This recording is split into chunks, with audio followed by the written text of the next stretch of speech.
시청자 여러분 안녕하세요. 머니올라 시간입니다. 오늘은 이종우 센터장 모시고 최근 변화하고 있는 자산시장 흐름 살펴보겠습니다. 어서 오십시오. 네, 안녕하십니까.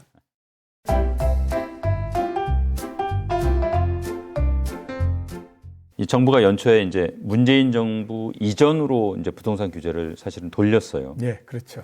아직 물론 이제 뭐 좀 법이 개정돼야 되는 문제도 있고 하니까 아직 완벽하게 실행되지는 않았지만, 자, 근데 이제 보면 둔촌중공업 같은 경우에 일반 분양 계약 다 채우지 못했습니다. 네, 그렇습니다. 그래서 사람들 걱정은 야 이러다 이게 이제 부동산이 좀 경제 위기로 좀 확대되는 거 아닌가 이런 걱정들을 하는데 네. 센터님은 어떻게 생각하세요? 제가 봤을 때는 충분히 일리가 있는 걱정이다라는 생각이 듭니다. 그만큼 우리나라에서 부동산과 관련한 부분들의 노출도가 굉장히 심하다라고 봐야 되기 때문에 그렇거든요. 가계, 그다음에 기업, 또 뭐 여러 가지 부동산 그 금융과 관련한 상품들이 있지 않습니까? 예. 그런 이제 부동산 관련한 그 금융을 모두 다 모으게 되면 우리나라에서 총 잔액이 한 2,700조 정도가 됩니다. 시총보다 크네요. 예, 그렇죠. 우리나라 GDP의 126% 정도가 되거든요. 그러니까 굉장히 크다라고 볼 수가 있습니다. 거기에다가 우리가 이제 그 가계가 부동산을 사기 위해서 이런저런 형태로 돈을 빌린 게 있지 않습니까? 그러니까 예. 부동산을 실제로 사기 위해서 했던 것도 있고, 그 다음에 또 전세 그 보증금을 빌린 것도 있고, 예. 이런 것들을 모두 다 모으게 되면 그게 가계부채 전체의 한 56% 정도가 예. 됩니다. 근데 그렇게 빌렸던 사람들이 또 신용으로 해서 다른 형태로 해가지고 돈을 빌린 것도 있지 않겠습니까? 그것까지를 모두 다 합치게 되면 한 70% 정도가 되거든요. 예. 그러니까 전체 가계부채의 한 70% 정도가 부동산에 노출돼 있고, 그 다음에 기업이나 다른 그 부동산과 관련한 상품까지를 다 더하게 되면 GDP의 126% 정도가 되기 때문에 이거 어마어마한 숫자라고 볼 수가 있습니다. 그러니까 이게 조금만 어떤 문제가 생긴다라고 하더라도 크게 이게 번질 수 있다라는 우려를 항상 할 수밖에 없는 그런 거 상태고요. 거기에다가 이제 최근처럼 집값이 굉장히 많이 하락하고 그러면 이게 시간이 지나면 결국 그렇게 해서 빌리고 했던 것들이 부실이 되지 않겠느냐. 그렇게 되면 문제가 생길 가능성이 있다. 이러면서 이제 굉장히 우려하는 상황이죠. 그렇기 때문에 제가 봤을 때는 잠재적으로 항상 문제가 될 수밖에 없다라는 생각이 들고, 근데 지금 국면에서 딱 잘랐을 때에는 아직까지는 그렇게 심각한 형태는 아니다라고 일단 볼 수가 있습니다. 예, 다른 것보다도 이제 지금 문제가 되고 있는 것이 코로나19가 나고 난 다음에 그 부동산 가격이 급등을 했잖아요. 예. 그게 이제 어떻게 생각하면 유동성에 의해서 오버슈팅이 되면서 올라갔던 부분들인데, 이제 다행인 점은 그때의 거래가 그렇게 크게 많이 일어나거나 그러지는 않았죠. 예. 그러니까 이제 떨어진다고 하더라도 그에 따라서 손실을 보거나 하는 사람이, 직접적으로 손실을 보거나 하는 사람들이 그렇게 많지 않은 부분들이 있었고요. 그건 그나마 다행이군요. 예, 그렇죠. 그 다음에 또 이제 그 부동산 가격이 특히 2020년도 올라가고 그 전서부터도 올라가고 했을 때에 규제를 굉장히 많이 했잖아요. 예. 이게 그 돈을 빌리고 하는 데서 규제를 하고 이렇게 하다 보니까 나중에는 이제 부동산을 사는 사람들이 대략 보면 이제 어느 정도 자산도 갖고 있고 금융 자산도 갖고 있고 뭐 이런 사람들 위주로 해서 이제 되는 형태가 됐죠. 그러니까 상대적으로 우리가 취약한 가구 이런 것들이 조금 좀 이 우려하는 것보다는 좀 적은 상태이기 때문에 일단 현재까지로 봤을 때는 액수는 굉장히 많은데 당장에 문제가 생기거나 이럴 가능성은 그렇게 높지는 않다. 이렇게 이제 볼 수가 있습니다. 요새 뭐 워낙 여러 번 반복해서 받는 질문이실 텐데. 예. 자, 뭐 떨어질 만큼 떨어진 겁니까? 더 떨어집니까? 뭐 예. 또 이 하락세는 또 언제쯤 돼야 멈출 것 같습니까? 딱 지금까지 떨어진 걸로 이제 떨어질 만큼 떨어졌느냐 아니면 추가적으로 더 내려갈 수 있느냐 그렇죠. 이것만 가지고 한번 말씀드린다라고 하면 저는 추가적으로 더 내려간다라고 보고 있습니다. 예. 그러니까 아직까지도 충분한 정도의 하락은 이루어지지 않았다라는 생각이 들거든요. 작년도에 우리가 실거래 가격 기준으로 해서 따졌을 때 대략 한 10% 조금 넘게 하락을 했습니다. 물론 이제 작년도 초 대비해서 말이니까 작년도 중반 어느 정도의 이제 고점을 쳤으니까 고점에서부터 따지게 되면 그거보다는 더 많겠죠. 예. 근데 그렇다라고 하더라도 실거래 가격 기준으로 해서 한 15% 정도밖에 하락을 하지 않았거든요. 과거에 우리가 2번 정도에 걸쳐서 부동산 가격이 하락하고 했었는데 그때 적을 때도 실거래 가격 기준에서 30% 정도 하락을 했고요. 많을 때는 40% 넘게 하락을 했거든요. 그렇게 따져보면 절반 정도밖에 못 왔다라고 볼 수가 있는 거죠. 거기에다가 우리가 한번 그 생각을 해보면 그 유동성에 의해서 가격이 상승했던 부분들은 유동성이 사라지고 나면 유동성에 의해서 시작하기는 그 지점까지 내려간다라는 얘기를 굉장히 많이 하거든요. 그러면 그 지점이 어디냐면 2019년도 말 정도의 가격이라고 봐야 되지 않습니까? 예. 근데 아직까지도 보면 코로나19가 발생하고 그 이후에 가격이 상승하고 했던 부분만큼이 사라지지 않은 상태. 이렇게 볼 수가 있습니다. 그러니까 전체적으로 봤을 때의 유동성에 의해서 올라갔던 부분도 완전히 해소가 되지 않은 상태고, 그 다음에 과거에 우리가 부동산 가격이 한번 떨어지고 했을 때에 내려갔던 그 폭에 비해서도 절반 정도밖에 안 되는 상태니까 이거를 우리가 감안한다라고 하면 추가적으로 더 내려갈 가능성이 높다. 이렇게 이제 봐야 되겠죠. 혹시 하반기에는 또 금리가 내릴 수도 있지 않겠냐. 예, 뭐 예. 이런 이제 기대까지 나오는데 얼마나 가능성 있는 시나리오라고 보세요? 연준이 작년 11월 달서부터 끊임없이 계속 얘기하고 있는 게 뭐냐면 2023년도에 금리 인하는 없어 라는 얘기를 계속 많이 했잖아요. 그런 상태가 크게 변화할 수 있을 만한 요인이 생겨야만 되는 거거든요. 크게 변화할 수 있는 요인이라고 하는 건 경제가 굉장히 안 좋아야 됩니다. 그래서 미국 경제가 올해에 마이너스 성장을 하고 막 이럴 가능성이 있다라고 되면 이제 그때에 이제 뭐 금리 인하를 할까 말까 이런 거를 생각하고 이렇게 할 수가 있는데, 당장에 보면 작년도 4분기 경제 성장률이 2% 후반이었지 않습니까? 그러니까 아직까지 경제가 나쁘거나 이럴 가능성이 별로 없다라고 보이는 거고, 그 다음에 작년 말에 우려했던 것보다도 전 세계적으로 야, 이거 시작하고 나서 봤더니 2023년도의 경제가 그렇게 나쁘지는 않은 것 같은데, 이런 쪽이 이제 힘을 얻고 있는 거거든요. 그렇다라고 하게 되면 2023년도에 금리 인하나 이런 것들은 있을 수가 없습니다. 한번 따져보세요. 2022년도에 그 많은 욕을 얻어먹어 가면서 금리를 겨우겨우 연준도 끌어올려 놓은 상태인데, 이게 뭐 그동안 얘기한 것도 있고 그러는데 2023년도에 특별한 이유가 없이 그냥 금리를 인하한다. 이거는 시장에서 그렇게 자꾸 바라기 때문에 그런 얘기를 하는 거고, 현실적으로 봤을 때 그건 거의 그렇게 가능성은 없다라고 보입니다. 아마 이제 시장에서 볼 때는 2021년에는 전혀 안 올릴 것처럼 하다가 예. 또 그 말을 뒤집고 2022년에 정말 뭐 급가속을 해가지고 올리고 예. 그러다 보니까 이제 약간의 그런 이제 불신도 좀 있긴 있는 것 같아요. 제가 한번 말씀드리고 싶은 거는요, 만약에 그렇게 해서 2023년도에 금리를 인하한다. 그게 과연 시장에 좋을 거냐 나쁠 거냐? 저는 나쁠 거라고 보거든요. 왜냐하면 2023년도에 금리를 내린다라고 하게 되면요, 그만큼 경제가 굉장히 안 좋잖아요. 주식시장 측면에서 봤을 때 금리를 인하하면서 생기는 플러스 효과보다도 금리를 인하하게 만드는 정도의 경기가 둔화, 이 부분들이 훨씬 더 역할을 크게 하기 때문에 오히려 그거 안 바라는 게 더 좋습니다. 아마도 지금 우리 부동산이 왜 이렇게 올랐냐에 대한 어떤 그런 원인 진단에서 이제 좀 갈리긴 할 것 같은데. 예. 자, 금리가 만약에 이제 인하되는 시기가 되면 예. 자, 부동산이 그러면 내릴 것인가? 예. 어떻게 보십니까? 그거는 가격에 따라서 달라집니다. 그러니까 가격이 지금처럼 내려가는 형태, 그리고 내려가는 요인이 훨씬 더 강한 형태가 되면요, 그때는 금리를 인하한다고 하더라도 크게 그게 영향을 주지는 않습니다. 네. 물론 금리 인하라고 하는 것이 부동산 가격이 떨어지는 거에 속도를 좀 줄이는 그런 역할을 하기도 하고, 그 다음에 또 금리 인하가 되는 그 시점을 전후해 가지고 이게 그러니까 이제 그 부동산 가격이 하락하고 하는 것들을 조금 이제 줄이고 이렇게 할 수는 있는데, 그런 부분들은 중간중간에 그냥 약간의 액센트가 들어가는 그런 정도이고요. 부동산 가격의 하락의 요인들이 계속되고 하락의 힘이 계속 남아있다라고 하게 되면 그거는 계속해서 하락을 하는 형태가 되는 거고요. 만약에 이제 내년도에 금리 인하를 하는데 올해 정도의 부동산 가격이 떨어지고 정말로 바닥을 완전히 만들어서 이렇게 됐다라고 하게 되면 그때 인하하는 것들은 어느 정도는 좀 그 역할을 할 수 있다라고 봐야 되는 거죠. 그렇기 때문에 금리 인하가 과연 부동산에 어떤 영향을 미치느냐 하는 것들은 가격에 따라서 굉장히 달라집니다. 근데 지금은 금리 인하를 하게 되면 부동산 가격이 올라가고 막 이런 그 생각들을 하잖아요. 그거는 제가 봤을 때 몇 가지 요인들이 있다라고 생각이 되는데, 우선은 이제 보면 이번에 이제 2022년도에 부동산 가격이 떨어질 때 이 부동산 가격이 떨어지는 거를 부동산과 관련한 사람들이 과다하게 금리 인상 쪽에다가 자꾸 얘기를 했죠. 그러니까 그 금리 인상 때문에 이렇게 떨어지는 거니까 금리 인상이라고 하는 것이 없어지고 인하가 되게 되면 당연히 올라가지 않겠느냐, 이런 생각을 하고 있는 거거든요. 근데 제가 봤을 때 금리 인상이라고 하는 것이 역할을 하긴 했지만 보다 더 큰 부분은 뭐냐면 가격이 너무 높기 때문에 그렇습니다. 자기 가격을 못 이기게 되면 그거는 뭐 견뎌낼 수가 없는 형태인 거거든요. 그것 때문에 그런 것 같고, 두 번째는 보면 이제 특히 코로나가 나고 난 다음에 부동산 가격이 상승하고 했던 것이 금리 인하 이것 때문이다라고 얘기를 많이 했잖아요. 거기에다가 우리가 그동안에 부동산 가격이 한 5, 6년에 걸쳐서 올라가는 걸 보니까 사람들이 아직까지도 보면 어떤 생각을 갖고 있느냐면 부동산 가격이 바닥을 찍고 나면 그 다음에 V자 형태로서 급등을 할 거야. 이런 생각들을 갖고 있는 거거든요.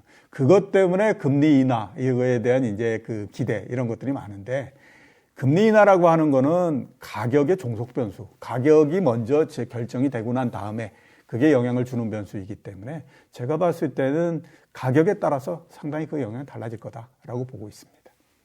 결국 이제 어떻게 보면은 코로나 이후에 이렇게 급격하게 오른 것 자체가 어떻게 보면 이렇게 정상적인 장세는 아니었다 이렇게 예, 좀 그렇죠. 봐야 되겠군요. 예. 이번 침체가 얼마나 지속될 걸로 보세요? 우선 가격이 하락하는 거는 올해 뭐 연말이나 짧다고 하더라도 올해 3분기 정도까지는 계속될 걸로 그렇게 보입니다. 물론 이제 속도가 굉장히 빨라질 때가 있고 또 중간에 속도가 늦춰질 때가 있고 뭐 이런 게 조금씩 변화는 하겠지만 기본적으로 올해 연말 정도까지는 하락을 어느 정도 한다라고 봐야 될 것 같고요. 그 다음에 지금 시장에서 기대하는 것처럼 그렇게 해서 바닥을 만들면 다시 쭉 올라가고 이러는 건 안 나옵니다. 굉장히 오랜 시간 동안에 걸쳐서 옆으로 쭉 이렇게 가야 되는 그런 국면을 우리가 또 겪어야 되는 거거든요. 그냥 예를 들어서 한번 보게 되면 주가가 3,300에서부터 떨어져서 2,500 되고 뭐 이렇게 하니까 야, 이거 바닥만 되면 한번 이게 세게 올라갈 거야. 뭐 이렇게 얘기했잖아요. 그래서 2,300까지 내려간 다음에 반등을 하고 했을 때 드디어 이제 저점을 찍고 이렇게 됐구나라고 해서 작년 7월 달서부터 막 했지만 지금까지 한번 보면 거의 반년 넘게 계속 옆으로 가고 앞으로도 계속 이렇게 되지 않습니까? 부동산은 그거보다도 훨씬 더 규모가 큰 자산이기 때문에 더 오래 갑니다. 제가 생각했을 때는 올해 연말 정도에 바닥을 찍게 되면 대략 5년 정도 넘게 걸쳐서 계속해서 옆으로 이렇게 갑니다. 그냥 바닥 부근에서 옆으로 쭉 이렇게 밀리는 형태가 되거든요. 그러면 한번 따져보면 그게 2027년 내지 2028년 정도가 되잖아요. 그 다음에 올라간다고 하더라도 그때 정도서부터 올라가는 거기 때문에. 또 정체기가 있잖아요. 예, 그렇죠. 그러니까 굉장히 오랜 시간이 걸려야 가격의 변화가 온다라고 봐야 되는 겁니다. 지금 과거에 뭐 예를 들어서 비슷한 이제 하락기에도 비슷한 과정을 거쳤습니까? 그렇죠. 예를 들어 가장 이제 우리가 이 우리나라에서 부동산 데이터가 85년 정도서부터밖에 안 나오거든요. 그러니까 한 40몇 년 동안에 걸쳐서 축적된 것밖에 없는데 그 기간 동안에 부동산 가격이 하락했던 것이 한 2번 정도가 있었습니다. 90년서부터 하락을 했던 경우가 하나 있었고, 그 다음에 이제 2011년서부터 하락을 했던 경우가 있었고, 이랬거든요. 이제 90년서부터 하락할 때는 그 전에 워낙 이제 크게 많이 상승을 했었습니다. 그 이전에는 이제 우리나라에서 왜 삼저 대호황이라고 했었지 않습니까? 그래가지고 그때 이제 어마어마하게 많이 상승을 했었거든요. 강남의 아파트가 한 30평짜리가 4천만 원에서부터 출발해가지고 2억 5천, 2억 6천까지 올라갔으니까 그것도 한 3, 4년 동안에 걸쳐서 굉장히 빠른 속도로서 올라갔죠. 그리고 대여섯 배가 막 예, 그렇죠. 한꺼번에 올라가고 했었는데 이제 정부가 그걸 못 견디니까 그때 나왔던 게 뭐냐면 이제 5대 신도시를 만든다 해서 지금 있는 분당, 일산 이런 것들이 이제 그때 만들었고 그게 90년대 초에 발표가 됐었거든요. 그리고 상승이 조금 더 이어지다가 90년대 중반 정도서부터 하락을 하기 시작합니다. 그리고 그 하락이 92년도 중반 정도에 끝이 나기 때문에 대략 보면 한 20개월 동안에 걸쳐서 지수가 18% 정도 하락을 했고요. 실거래 가격이 40% 넘게 하락을 했었습니다. 그래서 대치동 음마 아파트 같은 경우가 최고 많이 올라갔을 때 2억 8천까지 올라갔다가 1억 3천까지 떨어지죠. 그리고 난 다음에 92년도 중반 정도에 바닥을 만들어서 언제까지 계속해서 그 바닥이 유지가 되냐면 97년도 상반기까지 유지가 됩니다. 그래서 1억 3천만 원 정도였던 음마 아파트가 1억 3,500만 원 정도 거의 그대로군요. 예, 거의 그대로였다가 97년도 상반기에 조금 올라갔다가 그 다음에 97년도 하반기에 이 외환위기 맞으면서 그냥 한 번 더 떨어져 버렸고 뭐 이런 형태가 됐었어요. 그리고 그 가격을 회복했던 게 언제냐면 2004년도 정도 됐습니다. 그러니까 전체적으로 따져보면 고점에서 고점을 다시 회복하는 데까지 한 12년 정도가 걸렸던 거죠. 그 다음에 이제 2011년도에 떨어질 때는 그 전에 2007년도에 이미 피크를 쳤습니다. 예. 그리고 난 다음에 한번 떨어졌다가 또 회복을 했다가 이러면서 2011년도까지 고점에서 밀고 가는 형태가 됐고요. 그 다음에 2011년서부터 그냥 떨어지기 시작을 했거든요. 그때 이제 지수로 한 12% 정도가 떨어졌고 실거래 가격으로 한 30몇 % 정도가 떨어졌습니다. 그래가지고 2015년 정도의 바닥을 만들고 그 다음에 2019년 정도, 2018년 정도 됐을 때에 2011년 정도에 기록했던 고점을 어느 정도는 회복을 하는 형태였었습니다. 근데 2011년이 앞에서 말씀드렸던 것처럼 완전 제일 처음에 이 천장을 만들었던 것이 2007년도에 만들었다고 말씀을 드렸잖아요. 네. 그러니까 2007년도에 1차 천장을 만들었고 그 다음에 그거를 회복했던 게 2018년도였으니까 고점에서 고점을 회복하는 데까지 거의 10년 정도 이런 형태가 된 거죠. 그러면 이번 같은 경우가 이게 2011년도 말이나 2021년도 말이나 2022년도에 피크를 쳤다라고 얘기를 하잖아요. 그러면 그 과거의 경우를 가지고 우리가 이 2021년도에 만들었던 고점을 다시 회복하는 거. 이거는 2031년 내지 32년이 돼야 된다라고 하는 거예요. 그러니까 굉장히 오랜 이 텀으로서 우리가 놓고 지금 생각을 해야지 이게 지난 한 4, 5년 동안에 부동산 가격이 상승했고 했던 거에 우리가 지금 너무 젖어 있어가지고 이게 바닥만 치고 나면 그 다음에 V자 형태로서 급등해서 올라갈 거다. 뭐 이런 기대하잖아요. 그렇게 기대하고 있는 사람들이 가지고 있는 그 기대에 의해서 만들어지는 매수. 이거를 모두 다 흡수해 가면서 주가가 이렇게 부동산 가격이 떨어져서 정말 많은 사람들이 아이고 이제는 더 이상 기대도 안 한다. 이런 데 정도가 돼야 이제 끝이 나는 형태가 된다라고 봐야 되죠. 이게 그러면 어쨌든 뭐 자산이라는 거는 뭐 오르락 내리락 하는 거니까요. 예. 뭐 떨어지기도 하고 이제 오르기도 하는데 그게 이제 시간의 문제긴 할 텐데 만약에 그렇게 해서 이제 회복을 한다. 예. 긴 시간을 두고 대략 뭐 2030년 언저리겠죠. 그러면 이게 2021년 초 전고점 그걸 좀 극복하면서 크게 올라갈 수 있을까요? 어떨까요? 글쎄요, 그건 이제 뭐 현재로서 봤을 때는 한 10년 후 정도의 얘기니까 우리가 어떻게 생각하면 이제 상상을 가지고 이렇게 얘기를 드릴 수밖에 없는데 제가 봤을 때는 이제서부터 그 고점을 넘어 가지고 가는 거, 이 폭이 그렇게 크지는 않을 거다라는 생각이 듭니다. 왜 그렇게 보시죠? 우선 이제 보게 되면요, 소득이 그렇게 크게 드러나지 않는 지금 형태잖아요. 우리나라의 그 임금 소득 이런 걸 따져보면요, 2015년 정도서부터 현재까지 평균적으로 1.5% 정도밖에 안 됩니다. 그러니까 인플레이션도 안 예, 그러니까 그러니까 실질이니까 물가 올라간 거에 약간 정도 플러스 되는 거거든요. 그러니까 그런 정도로서 소득이 늘어나 가지고는 이건 문제가 있다라고 볼 수밖에 없고요.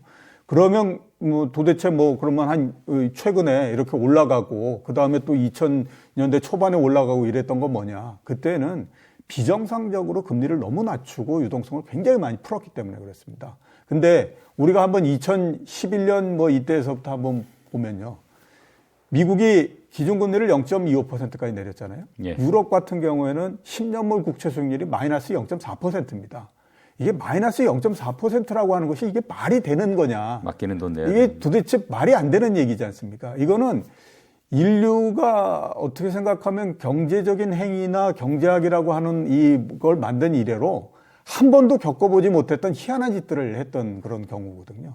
이게 또 반복이 된다라고 생각하면 제가 봤을 때 그거는 좀 맞지 않는 것 같다라는 생각이 들어요. 그러니까 저금리에 의해서 뭐가 되고 이러는 부분들은 없고 그렇게 되면 이제 소득에 의해서 뭔가가 만들어지고 해야 되는 건데 지금도 보면 소득 증가나 이런 것들이 굉장히 낮은데 그러면 시간이 지나서 2020년대 후반 정도 되면 소득 증가율이 굉장히 높아질 거냐. 그럴 가능성은 거의 없다라고 봐야 되거든요. 그렇기 때문에 상대적으로 보면 부동산 가격이 올라가고 이러는 것들이 줄어들 수밖에 없죠. 그거는 이미 보면요.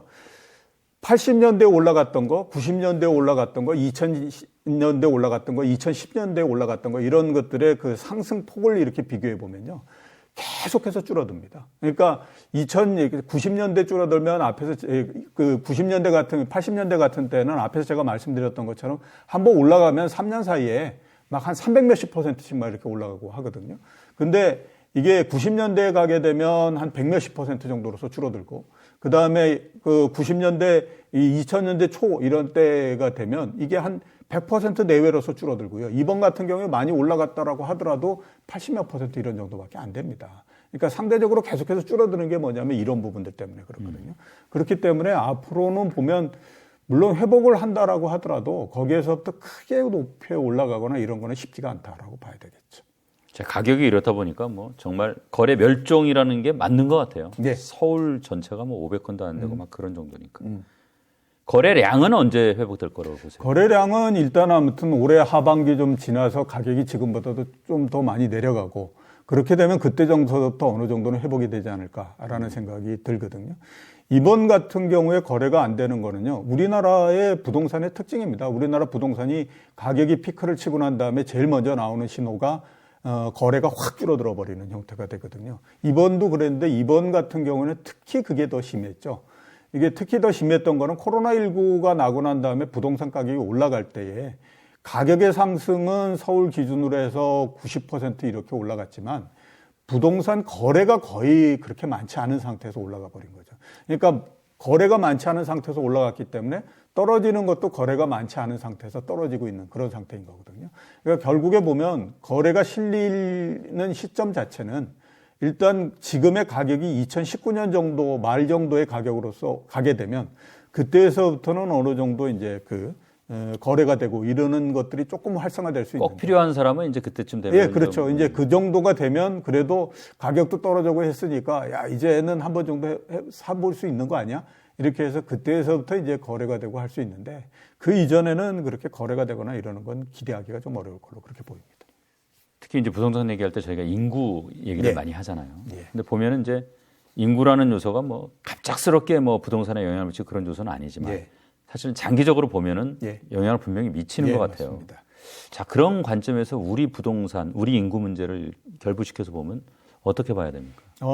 아직까지는 뭐 그렇게 크게 인구 문제나 이런 것들이 크게 영향을 주거나 그러지는 않았죠. 예. 그래서 이제 지금 어떻게 보면 부동산 시장과 관련해서 크게 두 개의 논리가 서로 부딪히고 있는 형태이거든요. 하나는 인구가 줄어들기 때문에 부동산 가격이 견뎌내겠느냐라는 쪽.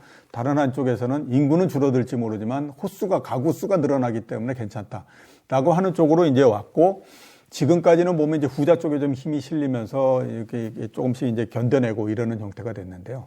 앞으로는 제가 생각했을 때에 인구가 줄어들고 이러는 부분들이 부동산 가격에 상당히 좀 영향을 주는 형태가 될 거다라는 생각이 듭니다. 예. 왜 그러냐면 우리나라에서 30대 그 연령대별로 인구를 보게 되면요. 30대 인구가 연간으로 한 14만 명 정도씩이 줄어듭니다. 근데 30대라고 하는 것이 굉장히 중요한 게 가장 결혼을 많이 하는 세대잖아요. 그러면 14만 명 정도가 줄어든다라고 하면 남자 7만 명, 여자 7만 명 이렇게 줄어든다라고 봐야 되니까 7만 가구네요. 네, 7만 가구가 줄어드는 형태가 되는 거죠. 그게 계속해서 그런 형태로 줄어든다라고 하게 되면 이거 어마어마한 숫자다라고 봐야 되거든요. 근데 여태까지는 그런 부분들이 뭐 결혼 연령이 뒤로 밀리고 뭐 그다음에 아직까지 본격적으로 인구가 많이 줄어들고 이러는 부분들이 없이 왔기 때문에 그 영향이 상대적으로 그렇게 크게 나타나는 형태는 아니었었는데 이제서부터는 그런 영향이 본격적으로 나타난다라고 봐야 될 것 같거든요. 그래서 저는 전체적인 인구가 줄어드는 것도 있지만 보다 더 많이 보고 있는 거는 30대 인구가 어떻게 되느냐 하는 부분, 또 하나는 60대 인구가 어떻게 되느냐 하는 부분 이겁니다. 60대 인구는 굉장히 많았던 인구가 은퇴를 하고 나가는 형태가 되기 때문에 가지고 있었던 집이나 이런 것들을 공급을 하는 형태가 되잖아요. 그러니까 인구 구조면으로 봤을 때 60대는 공급을 하고 30대는 수요를 하는 형태인데 수요하는 쪽의 인구는 줄어들고 공급하는 쪽에 나가는 숫자는 점점 더 늘어나기 때문에 공급이 늘어나고 이런 형태가 되니까 그런 것들을 연령대별로 보게 되면 이제 앞으로 우리가 봤을 때에 인구 구조라고 하는 것들도 부동산에다 영향을 줄 수 있는 때가 이제는 되겠구나라는 생각이 저는 많이 든다라고 보입니다. 어떻게 보면 이제 서울이나 수도권 같은 경우에는 예. 제가 보기에는 뭐 일본을 따라갈 가능성은 크게 없다고 보이지만 예. 지방 같은 경우에는 좀 문제가 되는 거 아닙니까? 예, 그렇죠. 지방 같은 데 굉장히 문제가 됩니다. 며칠 전에 제가 옛날에 KBS에서 만들었던 다큐멘터리를 하나 본 게 있는데 일본 그 부동산과 관련해서 예. 거기에 이제 우리나라로 따지면은 도쿄 부근에 있는 신도시를 만든 거니까 평촌이나 일산이나 이런 데겠죠. 제일 처음에 한 40년 전 정도에 분양을 할 때는 2,700만 엔 정도의 분양을 했는데 지금은 가격이 얼마냐고 그랬더니 100만 엔 정도라고 그러더라고요. 그러니까 2,700만 원이 100만 원이 됐으니까 얼마나 많이 떨어졌겠습니까? 그 다큐멘터리에 그대로 나옵니다. 예. 그리고 거기에서 했던 사람들이 젊은 사람들은 전부 다 일단 빠져나가는 형태가 되고 초기에서부터 분양을 받아가지고 계속 했던 사람들이 지금 거기에 남아있는 형태인데 그 사람들은 이미 다 은퇴를 하고 했기 때문에 굉장히 노령화될 뿐만 아니라 이런 형태가 됐다라는 걸 얘기를 많이 하거든요. 제가 생각했을 때 그거는 우리나라의 미래라고 생각이 듭니다. 그냥 우리 그해가지고 수도권을 제외하고 다른 지역에 대도시가 아닌 중소형 도시나 아예 그냥 뭐 군단이나 이런 데로 들어가면 거기는 앞으로 계속해서 인구가 줄어드는 형태가 되거든요. 그러니까 이게 문제가 계속해서 생길 수밖에 없는 그런 형태가 되는 겁니다. 그리고 그 다큐멘터리에서 나온 그대로 그거 해보면 일단 인구가 줄어들게 되면 가장 제일 처음에 문제가 되는 것이 뭐냐면 치안의 문제가 생기는 형태가 되죠. 거기에다가 지금 이제 기존에 깔아놨던 인프라나 이런 것들이 작동을 못하는 형태가 되지 않습니까? 그러니까 적정하게 편의점 하나가 들어온다라고 하더라도 그 편의점이 유지가 되기 위해서는 일정한 인구가 있어야 되는데 그거를 유지시킬 수 있을 만큼의 인구가 되지 않게 되면 편의점은 없어지는 형태가 되는 거고요. 그렇게 되다 보니까 이게 점점 더 문제가 될 수밖에 없는 형태가 되는 거죠. 우리나라에 앞으로 보면 더 그런 부분들이 심화되면 심화됐지 이게 뭐 개선이 되거나 이러기는 굉장히 어렵다라고 볼 수밖에 없습니다. 그리고 이게 우리나라의 수도권도 이제서부터는 좀 우리가 생각해 봐야 될 문제인 것 같다라는 생각이 드는 게 제 생각으로는 이미 올라올 수 있을 만한 사람들은 다 올라왔다라는 생각이 많이 들거든요. 예. 지금 경기도의 인구가 영남 전체 인구보다도 많지 않습니까? 예. 그러니까 부산, 대구, 울산, 경상남도, 경상북도를 합친 것보다도 많거든요. 그러면 나머지 우리 한번 생각해 보면 충청북도, 전라북도, 뭐 전라남도 이런 데는 거기에 살아야 되는 사람만 살고 있는 겁니다. 그렇게 되면 더 이상 올라올 만한 사람도 별로 없는 형태고, 그렇게 되다 보면 수도권도 자연적으로 인구 감소나 이런 부분들이 이루어지기 때문에 이것도 또 조금 시간 지나면 좀 문제일 것 같은데, 이런 생각이 좀 들죠. 센터장님, 원달러 환율이 내리는데 예. 보니까 속도, 뭐 폭, 이게 굉장히 좀 센 것 같아요. 예, 그렇습니다. 고점 대비하면 지금 어느 정도 기간에 얼마나 내린 겁니까? 지난 9월 말에 원달러 환율이 1,440원 정도였었거든요. 근데 지금 원달러 환율이 1,230원 밑으로 떨어졌으니까 4개월 만에 210원 정도가 떨어진 거죠. 그러니까 엄청나게 빠른 속도로서 내려왔다. 이렇게 이제 볼 수가 있습니다. 이런 정도의 속도는 외환위기가 지나고 난 다음에 안정이 됐을 때, 그때 이제 한번 내려왔던 경우 있었고, 그 다음에 또 중간중간에 이렇게 한 번 정도씩 있고 했었는데, 아주 특이한 경우 중에 하나다라고 일단 볼 수가 있습니다. 그럼 이게 원달러 환율이 왜 이렇게 빨리 크게 내려오는 겁니까? 9월 달에 1,440원 가고, 그 다음에 그 달러 인덱스가 115를 가고 이랬을 때, 제가 그 생각을 했었거든요. 이게 만약에 그 방향이 바뀐다라고 하게 되면 이거 천천히 내려가지 않는다. 한 방에 그냥 쭉 내려가 버리는 형태가 된다라고 그 생각을 했었는데요. 그때 왜 그런 생각을 했었냐면 이런 구조 때문에 그랬었습니다. 이게 모두 다가 달러가 강세가 되고 그 다음에 뭐 이렇게 생각을 하게 되면 이게 그 환을 딜링을 하고 하는 사람들, 환 거래를 하고 하는 사람들이 이게 달러가 강세 쪽에다 맞춰가지고 자기의 포지션을 다 만들어 놓는 형태가 됩니다. 근데 이게 달러를 이게 뭐 환을 거래하고 이러는 사람들이 세계적으로 숫자가 굉장히 많다라고 하게 되면 뭐 이렇게도 하는 사람들도 있고 저렇게 하는 사람들도 있고 이렇게 많겠죠. 예. 주식처럼요. 근데 그게 아니라 달러를 이게 뭐 환을 거래하고 이러는 사람들이 세계적으로 다 모아봐야 그렇게 숫자가 많은 거는 아닙니다.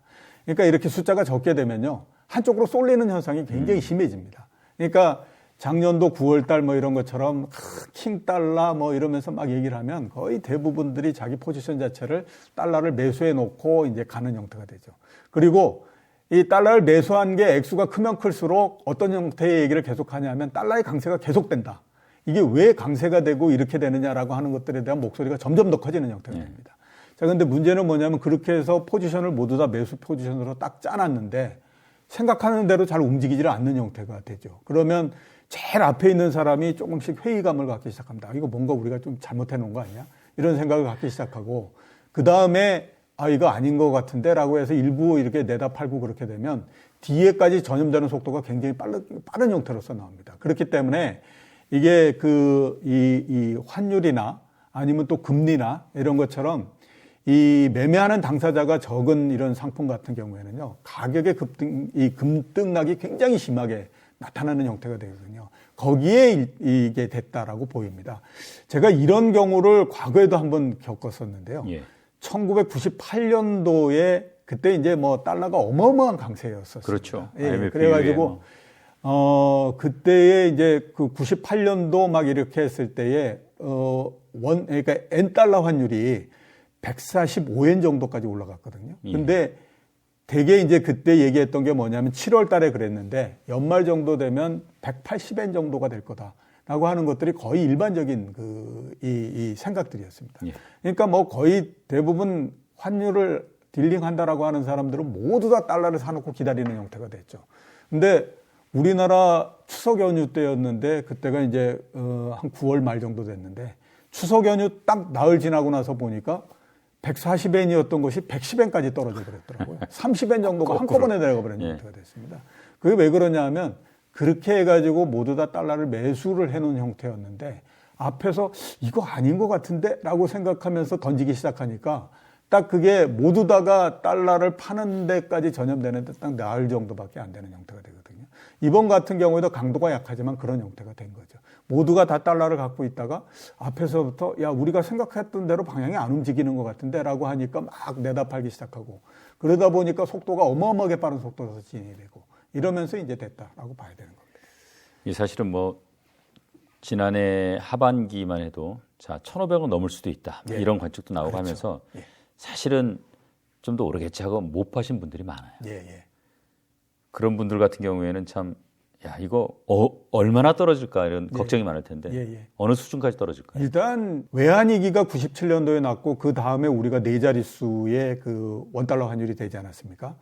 그리고 난 다음에 월별로 한번 쭉 따져보게 되면요. 거의 80% 이상이 1,100원대 밑에 있었습니다. 그러니까 1,199원 밑에 있고 이 아래쪽에는 한 1,000원 정도 이런 수준 내에 있거든요. 그러니까 1,000원에서부터 1,199원 사이에 있는. 대략 200원의 폭을 가지고 왔다 갔다. 그 폭 내에서 지난 한 30년, 한 20몇 년 동안에 한 80% 넘는 기간이 그 내에 있었다라고 하는 거죠.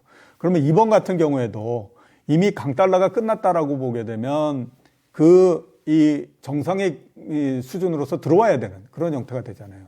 그러면 그 정상의 수준이라고 하는 건 1,100원대 정도로서 들어오는 겁니다. 그러니까 뭐 1,190원이 될 수도 있고 1,150원이 될 수도 있고 뭐 이런 형태가 되는 거고요.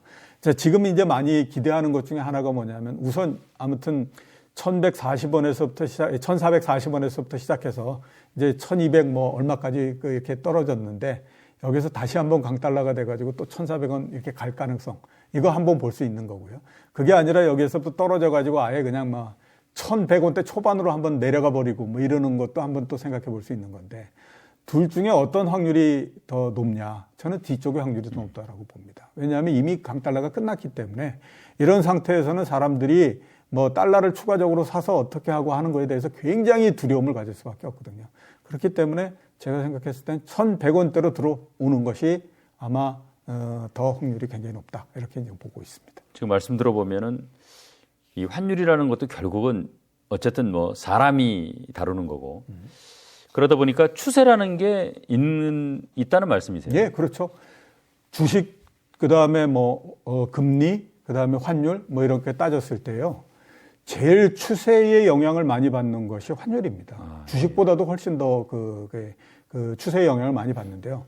그렇기 때문에 환은 어떻게 보면 상당히 거래하기가 쉬운 상품 중에 하나다라는 얘기를 많이 하거든요. 한번 어떤 쪽으로서 추세가 만들어지게 되면 일정한 기간 동안에 걸쳐서 그 추세를 계속해서 유지해 가면서 가는 형태가 됩니다. 그러니까 앞에서 말씀드렸던 것처럼 4개월 전에 한번 그 피크를 치고 내려오고 그러면 지금은 이렇게 하락하는 추세에 있는 거잖아요. 그 4개월 동안에 하락하는 추세가 계속해서 이어지고 있는 형태인 거거든요. 그렇기 때문에 환율이라고 하는 것이 다른 어떤 그 자산보다도 추세의 힘이 굉장히 강한 그런 형태가 되고요. 그리고 이제 그 추세의 힘이 강한 이유가 뭐냐라고들 많이 얘기할 때 이런 얘기들을 많이 합니다. 환율이라고 하는 거는 주가보다도 더 예측하는 것이 불가능하다. 그렇기 때문에 대개 그걸 거래하는 사람들이 기술적 분석이라고 하지 않습니까? 그래프 보고. 예. 이거를 가지고 거래를 많이 하기 때문에 모두 다가 그거를 가지고 하다 보니까 추세가 한번 정해지면 그 추세에 따라서 쭉 움직이는 그 힘이 훨씬 더 강하다라는 얘기를 많이 하거든요. 환율은 그래서 굉장히 추세가 다른 어떤 자산보다도 더 강한 그런 그 특징을 갖고 있습니다. 자, 지금 이게 사실은 이제 달러 약세라는 게 예. 결국은 미국의 금리가 예. 계속 오르진 않고 뭐 정체되거나 좀 하향 추세를 갖게 될 것이다라는 그런 사실은 예측이 좀 깔려 있는 거라고 봐야 되는 건가요? 그렇죠. 예, 예. 기본적인 펀더멘탈은 그 부분이 어느 정도는 좀 작동을 했다라고 봐야 되죠. 2022년도와 2023년도를 비교를 해보면 예. 금리와 관련해서 가장 큰 차이점 중에 하나는 일단 미국의 금리는 올해 1분기 정도가 되면 기준금리의 인상이 끝이 나는 형태가 됩니다. 근데 유럽의 금리 인상은 올해 하반기까지도 계속해서 이어질 걸로 그렇게 생각이 되고 있거든요. 왜냐하면 일단은 아무튼 물가 상승률이 유럽이 미국보다도 훨씬 더 높은 상태고요. 그 다음에 금리 인상 초기에 시작했던 것들도 훨씬 더 늦었고, 그 다음에 중간에 인상폭도 미국이 훨씬 더 컸기 때문에 유럽은 앞으로도 보면 금리 인상을 하고 할 수 있을 만한 이 요인들이 좀 더 있다라고 봐야 됩니다. 그러면 올해 2분기를 지나면서부터를 따져보면 미국은 금리 인상이 서버리는 형태가 되고 유럽은 계속해서 인상을 하는 형태가 되니까 이게 결국은 돈값이 비싼 대로 그렇죠. 돈이 움직여서 그런 그렇게 거죠. 되니까 유로가 보다 더 강세가 될 가능성이 높은 거고 그렇게 따져보니까 이게 펀더멘탈 상에서 달러가 약해질 가능성이 높구나 이렇게 생각이 될 수밖에 없는 거죠. 그렇기 때문에 가장 기본적인 형태로서 일단 금리 이런 부분들이 이게 그 달러를 약세를 만들고 이러는데 역할을 하고 있다라고 볼 수가 있습니다. 우리 지금 코스피가 1월 출발이 좀 좋은 편이잖아요. 예, 그렇습니다. 아마도 이제 암묵적으로 그런 어떤 지금 말씀하신 분위기 기대감도 있을 것이고 또 그 이외에 뭐 다른 요소들도 좀 있습니까? 우선 이제 뭐 가장 큰 부분들은 주가가 좀 많이 떨어졌다라고 하는 것들이 역할을 했다라고 봐야 되겠죠. 결국 가격입니다. 예, 그렇죠. 최고 높을 때가 2021년도 8월 달에 3,300포인트였고 제일 많이 떨어졌을 때가 2,150포인트였지 않습니까? 그러면 한 1,200포인트 정도 떨어진 거고 고점 대비해서 35% 넘게 하락을 하고 했던 거거든요. 그러니까 35% 정도 떨어졌다라고 하면 우리 경제에서 특별하게 위기 상황이나 이런 것들이 발생하지 않는다라고 따졌을 때는 그냥 경기 둔화나 이런 것들만으로서는 충분히 좀 왔다라고 볼 수가 있으니까 그 부분들이 이제 뭐 상당히 좀 그 역할을 했다라고 봐야 될 것 같고요. 그 다음에 또 2150이라고 하는 것이 우리나라 주식시장이 2011년서부터 2016년도까지 2000포인트를 경계해서 옆으로 쭉 이렇게 움직이는 형태였지 않습니까? 그 얘기는 뭐냐면 굉장히 오랜 시간 동안에 걸쳐서 2000을 걸했다라고 하는 건 한국 경제 펀더멘탈상 봤을 때 종합주가 지수가 2000 밑으로 그렇게 크게 떨어지거나 이러지는 않는다. 완전히 바닥을 다졌다고 그렇죠. 봐야 이제 그렇게 보는데 2150과 2000 사이에는 150포인트밖에 차이가 나지 않으니까 그러면 뭐 지금 정도에서는 크게 문제가 없겠지라는 생각이 든 거죠. 그렇게 되다 보니까 1월 달에 이제 주가가 상당히 많이 상승을 했고 거기에다가 외국인들의 매수도 많이 늘어났고 또 이제 이게 환경을 보니까 금리 인상도 이제는 어느 정도 다 끝이 난 것 같고 거기에다가 2022년도 하반기 연말 이럴 때에 2023년도에 전 세계적으로 경기가 굉장히 안 좋아가지고 그때 많이들 얘기했던 게 뭐냐면 2023년도는 모두가 가난해집니다. 이런 얘기를 했는데 막상 시작해놓고 보니까 그런 정도는 아닌 것 같고 경기가 그렇게 어마어마하게 침체가 되고 여러 군데에서 위기가 발생하고 이런 것도 별로 없을 것 같아 라는 생각이 드니까 1월 달에 이제 주가가 그에 따라서 상당폭 상승을 하고 이런 형태가 나온 거죠. 종합주가지수를 보면 예. 작년 하반기에 이 그래프를 보면 나름대로 봉우리가 이렇게 두 개 있었어요. 예, 있었습니다. 그리고 어떻게 보면 이제 그때부터 따지면 이번이 세 번째인데 예. 앞선 두 번째 봉우리하고 이번 봉우리는 좀 뭐 차별성이 있습니까? 어떻습니까?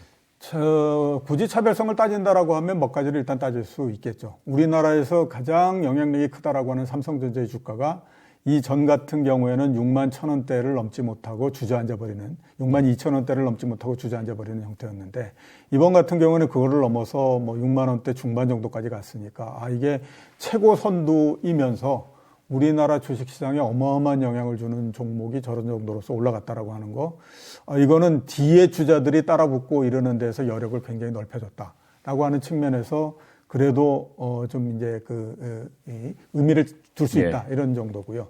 두 번째 보면 1월달에 그 외국인들이 한 7조 넘게 그 순매수를 했는데 이렇게 상당한 강도로서 들어올 거라고는 아무도 생각을 하지 못했지 않습니까?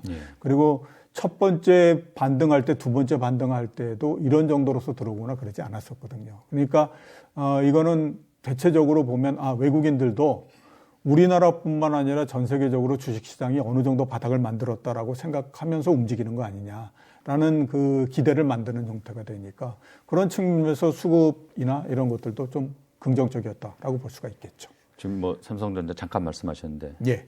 오늘 이제 보니까 2022년에 매출 자체는 사상 최대인데 4분기 영업이익이 뭐 1조 이하로 거의 99점 몇 퍼센트가 날아가 버렸는데 이거 무슨 뭐 어떻게 해석을 해야 될지 모르겠는데 삼성전자가 뭐 그러면 가격 면에서 좀 체력이 남아 있다고 보세요. 어떠세요? 1월 달에 삼성전자가 올라갔던 거를 크게 보게 되면 한 세 가지 이유 정도로서 우리가 꼽아볼 수 있지 않나라는 생각이 듭니다. 그러니까 그 이유가 뭐냐에 따라서 앞으로의 주가도 조금씩은 달라질 거기 때문에 그걸 한번 좀 말씀을 드려야 될 것 같은데 우선 제일 처음에 보면요. 코스피가 반등할 때에 제일 처음으로 올라가는 주식은 삼성전자입니다. 왜냐하면 떨어질 때에 주가가 떨어지면 대단히 공포를 느끼잖아요, 사람들이. 그러니까 반등을 할 때 제일 먼저 선택하는 주식은 항상 보게 되면 우리가 가장 믿을 수 있는 주식을 가지고 합니다. 그렇기 때문에 작년도 7월 달에도 그렇고 작년도 10월 달에도 그렇고 반등을 할 때 제일 먼저 삼성전자가 올라갔죠.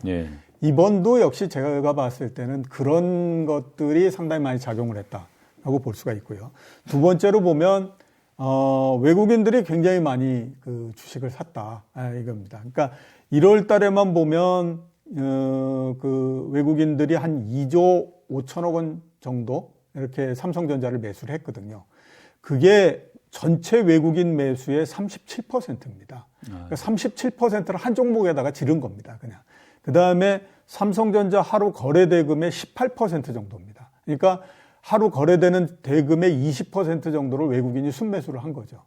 그러니까 이렇게 외국인 전체 순매수의 37%를 한 종목이 차지하고 그다음에 삼성전자 그 거래 대금의 20%를 외국인 순매수가 차지하게 되면 그런 정도로 수급으로서 밀어붙이기 시작하면요. 이건 안 올라갈 이 방법이 없습니다. 그러니까 아무튼 순매수가 되는 동안에는 주가가 올라간다라고 봐야 되거든요.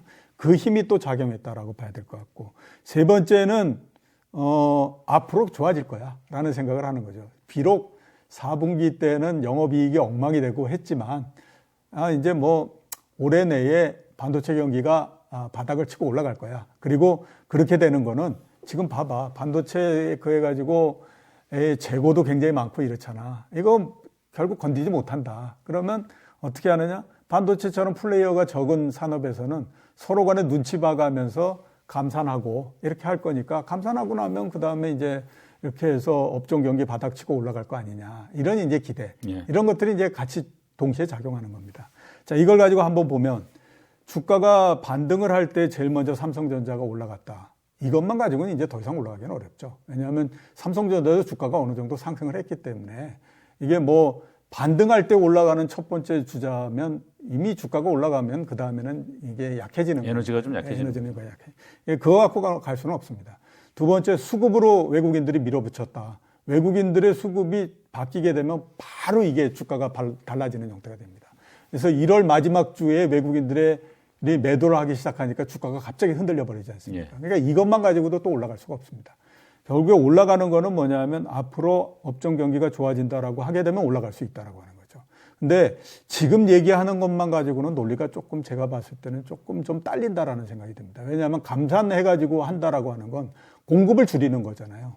공급을 줄이는 거는 이익이 줄어드는 거를 막을 수 있는 그 역할은 한다고 하더라도 이익이 늘어나기 위해서는 수요가 증가를 해야만 됩니다. 근데 지금 수요가 증가한다라고 하는 부분들은 없거든요. 그러니까 세 개 모두 다를 놓고 봤을 때에 주가가 계속해서 상승하기는 어렵다라고 봐야 되죠. 그렇게 되면 결론은 뭐냐면 삼성전자 주가는 대략 6만 원대 중반 정도에서 추가적으로 상승하는 거는 그렇게 쉽지 않은 국면에 지금 부딪혔구나라고 볼 수밖에 없습니다. 지금 그럼 이런 상황에서는 또 어떤 업종, 어떤 섹터에 좀 관심을 둬야 된다고 보세요? 반도체에서 경기가 쭉 과거서부터 올라오면서 삼성전자 주가도 올라오고 했지 않습니까? 예. 그래가지고 왜 90년대 초 80년대 중반 이때 대비해서 보면 삼성전자 주가가 150배 넘게 올라갔다 이런 얘기를 많이 하거든요. 그러면 삼성전자 주가가 150배 올라가는 동안에 꾸준히 계속해서 올라갔겠습니까? 제가 경험했던 걸로는 삼성전자 주가만큼 어마어마하게 변동을 했던 주식도 없거든요. 올라갈 때는 쭉 올라갔다가 업종 경기 한번 꺾였다 그러면 고점에서부터 거의 한 75% 주가 떨어졌다가 그 다음에 업종 경기 한번 바닥 쳤다라고 하면 거기에서부터 한 15배 또 올라갔다가 막 이러면서 지금이 된 겁니다. 그러니까 어떤 산업도 이게 성장을 하는 과정 속에서 기복이 없는 산업은 없습니다. 2차 전지도 마찬가지인 겁니다. 지금 보면 그래서 이런저런 얘기하고 이런 것들은 가격이 높고 해서 한번 기복에 이제 이게 떨어지고 이렇게 한 건데 우리가 하나 생각해 보면 시간이 지나면 전기차가 대세가 될 거고 전기차가 대세가 됐을 때 2차 전지라고 하는 것이 굉장히 중요한 역할을 한다라고 하는 것들은 그건 부인할 수가 없는 부분들이지 않습니까? 그러면 시간이 지나면 이렇게 기복이 됐던 부분들을 또다시 메꿔가면서 또 올라가면서 산업이 확장되고 이런 형태로서 가는 거거든요. 그렇기 때문에 이후 12월 달에 주가가 많이 떨어지고 했으니까 지금에서 뭘 그렇게 두려워하느냐 이런 생각이 드는 거죠. 그래서 제가 봤을 때 지금 그거 괜찮다 이런 생각을 하고 있습니다. 말씀 좀 나왔으니까 약간 곁길로 새는 건데 테슬라가 예. 이제 전기차가 정말 이제 내연기관을 대체해서 이제 주종이 되는 시대가 되면 예. 과연 지금과 같은 대장 노릇을 할 수 있을까? 이거에 대해서 좀 설왕설래하는데 어떻게 보십니까? 지금 우리가 전기차가 굉장히 많이 보급되고 그런 것 같지만 세상에서 돌아다니는 차의 4% 정도밖에 안 됩니다. 나머지 96%는 내연 자동차이거든요. 그리고 내연 자동차를 만드는 회사 입장에서는 이게 전기차 시장이 빨리 오는 것도 그렇게 환영하지 않습니다. 왜냐하면 우리가 96%의 시장을 지배하고 있는데 이거 우리가 여기에서 뽑아먹을 수 있을 만큼 충분히 뽑아 먹어야지 이런 형태인 거잖아요. 그러니까 그쪽에서는 지금도 어떤 생각을 하냐면 전기차 시장이 가능한 한 늦게 왔으면 좋겠다라고 하는 거죠. 그렇기 때문에 투자도 이게 좀 늦추고 이런 형태가 되는 거거든요. 근데 테슬라 입장에서는 그런 그게 없기 때문에 아무튼 지금에서 계속 투자해가지고 전기차 시장을 빠른 형태로서 이렇게 지배를 하고 이렇게 하고 싶어 하는 거죠. 근데 본격적으로 이제 전기차가 전 세계 자동차에서 차지하는 비중이 10% 정도가 되게 되면 그 다음서부터 내연 자동차 쪽으로의 투자는 들어가지 않습니다. 그거는 어떤 새로운 산업이 만들어지고 했을 때 역사를 보게 되면 공통적으로 나타나는 현상이거든요. 그러면 그때에서부터 본격적으로 이제 내연 자동차 시장이 회사들이 들어오는 형태가 될 텐데 한번 따져보면요. 그런 회사들은 이미 자동차를 만든 것이 100년이 넘습니다. 그러니까 어떤 자동차를 만들어야 사람들이 좋아하는지 어떻게 자동차를 잘 만들 수 있는지 이런 것들도 다 어마어마한 노하우가 쌓여 있는 거고요. 그 다음에 전 세계적으로 자동차 판매망 이런 것들도 다 깔려 있고 생산망도 다 깔려 있고 이런 형태인 겁니다. 그렇기 때문에 테슬라가 그런 회사들을 넘기가 쉽지가 않습니다. 그래서 제가 봤을 때는 테슬라는 호랑이 없는 굴에 여우 노릇한 거고 그게 2022년도 주가에서 야 그럴 수도 있는 거 아니야? 라고 사람들이 생각하면서 400달러가 100달러까지 75% 막 이렇게 떨어지고 그거 한번 겪어본 거고 이렇게 됐다라고 봐야 되는 거죠. 마무리할 때 됐습니다. 예. 센터장님 모시고 사실은 머니울라에서 채권 얘기를 주로 많이 했었어요. 예. 자, 마지막 질문. 채권 투자 예. 지금 어떻게 생각하시는지 또 투자한다면 어떤 채권이 좋을지 한번 말씀 좀 해주십시오.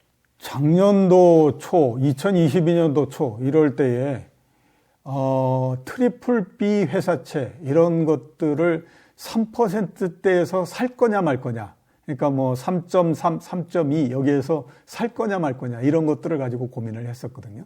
트리플 B 플러스라고 하는 건 투자와 투기 등급 사이를 왔다 갔다 하고 있는 그런 기업들입니다. 근데 지금은 한때에 그랬을 때의 2022년도 말 이럴 때 한전채가 5.7%까지 올라가고 있었습니다. 지금도 보면 A등급 회사채의 금리가 5% 중반 정도 되거든요. 그거 뭐 그렇게 겁이 나서 지금 못하냐 이런 생각이 듭니다. 거기에다가 앞으로 금리 한번 보시게 되면요. 금리가 막 떨어지거나 이러는 것보단 상당 기간 동안에 걸쳐서 옆으로 쭉 이렇게 가는 형태가 될 겁니다. 우리나라의 3년물 국채 수익률, 미국의 10년물 국채 수익률이 대략 보게 되면 3.5%를 이 중심점으로 해서 쭉 옆으로 가는 형태가 될 걸로 보이거든요. 그러니까 지금과 같은 금리가 높은 수준이 계속해서 유지된다라고 하는 거죠. 그렇기 때문에 지금 정도에서는 채권을 사고 하는데 문제가 없습니다.